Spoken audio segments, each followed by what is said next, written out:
The next speaker is Alan Lewis.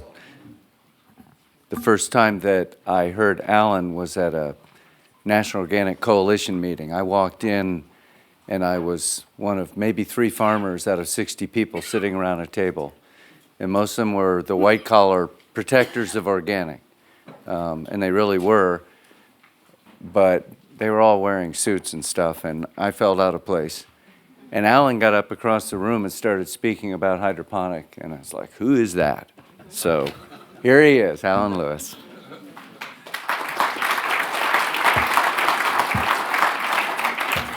Very bad speaking position because I'm in between you and Amby Clay and lunch. So I'm going to actually jump a little bit faster than you might be comfortable with.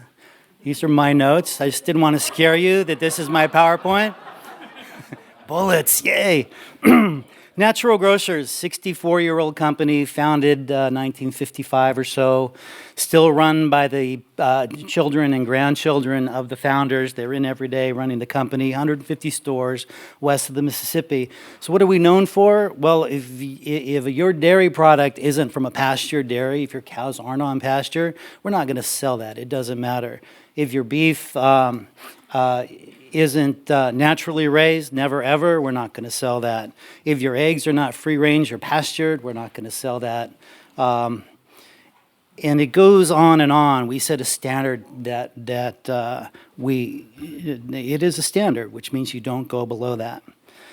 We do sell Cameron's eggs, but I'm going to bring this whole thing together by talking about Lindley Dixon and her tomatoes. Her farm is a few miles from our store in Durango, and we cannot figure out a way to sell her organic tomatoes. And it's this great frustration, but we're working on it. This presentation is going to tell you what's wrong with retail. And as much as we would like to be a white hat, we're also in a system that is preventing us from doing the things that we would really like to do. This is a 2012 chart from Phil Howard, Michigan State. All of those blue and maroon dots are the old co-op distributors and the old distributors. UNFI gathered up dozens of them, KeHE and Tree of Life combined into one big. And that's really all that's left distributing to natural food retailers, with the exception of the really small ones that are moving product around almost surreptitiously, it seems. So this is the UNFI footprint, woohoo. There's the KeHE footprint. And if you think of a health food store, Whole Foods, Natural Grocers, anybody else, you've got to think that everything is coming through these warehouses. This is why my new friend Cynthia here with her Jersey yogurt is having an incredibly hard time getting distribution for one of the best products on the planet. These distributors want efficient, standardized, non-seasonal truckloads, train loads, freighter loads of product. It's coming up from South America, from the growing valleys in California, from Mexico, and the southern United States. They don't want anything that's local in small quantities. They don't want a week's worth of carrots. They don't want to have your beets show up. They don't want your fresh greens showing up. It's so much easier to hit the easy button and bring this stuff in from California.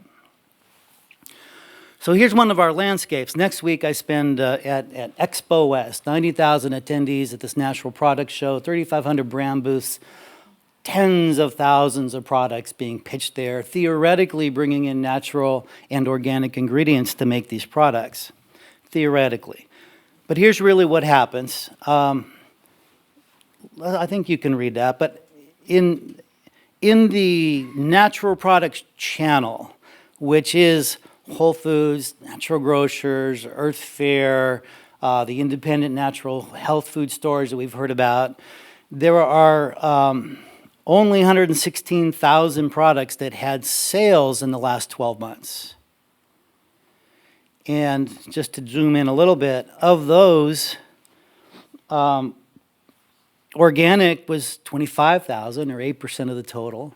And if you look at the Real Organic, I don't mean to put it that way, damn you, Dave Chapman. If you look at organic content, that's 100% or 95%, which would say organic on the product. It's this tiny amount of products that are spread out over the retail shelves.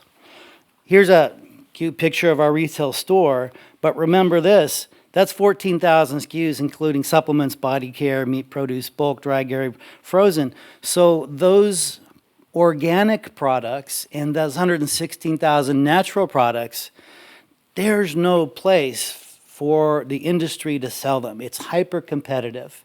Even if you have a distributor, even if you're paying half of your sale price to get that distribution in the shelf space, it's really not there. And this is a great frustration. What I wanted to share with you is this structural sales prevention system that we have created. The other thing about shelf space is that everybody's moving to private label. So ours is up there. It's all organic and non-GMO. Top left.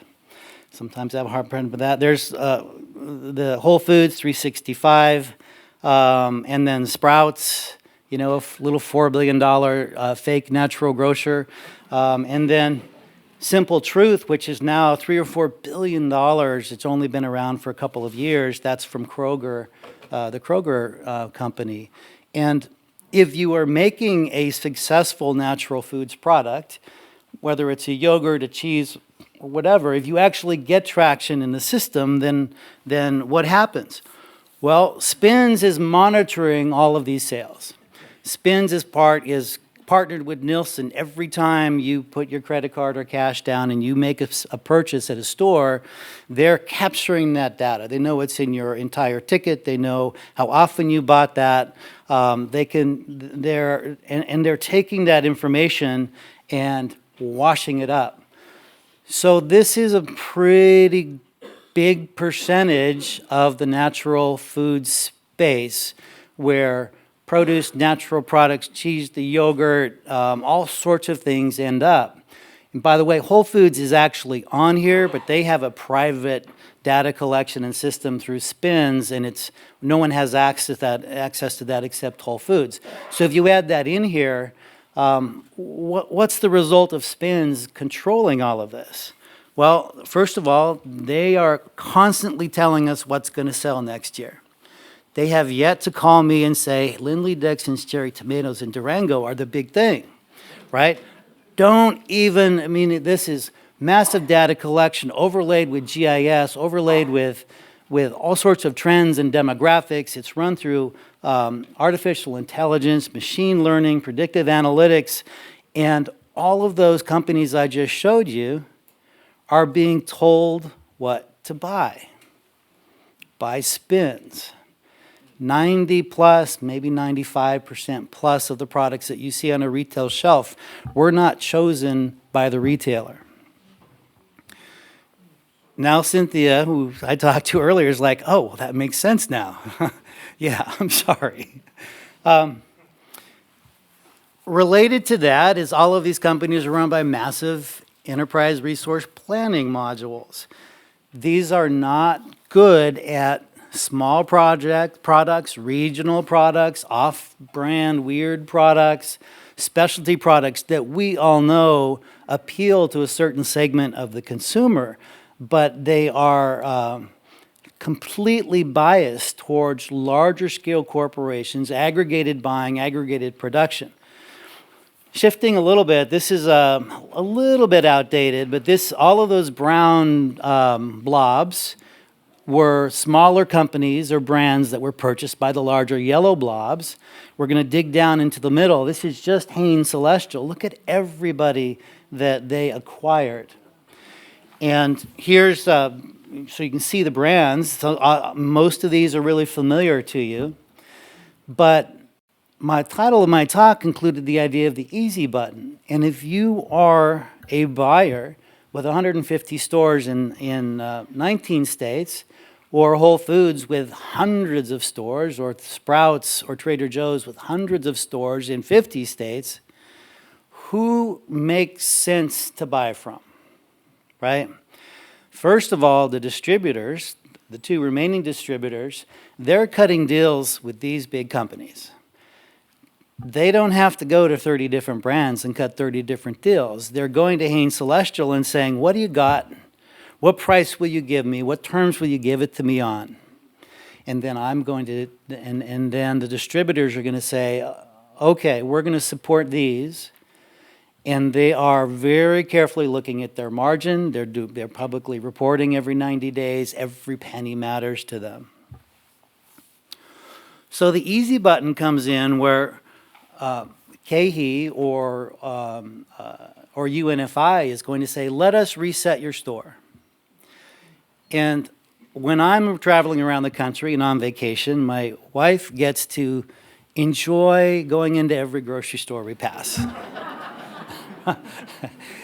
And I can tell you that every store looks alike. Every set looks alike. If you didn't see the logo on the outside of the store, you really wouldn't know what store you're in, except maybe for the private label.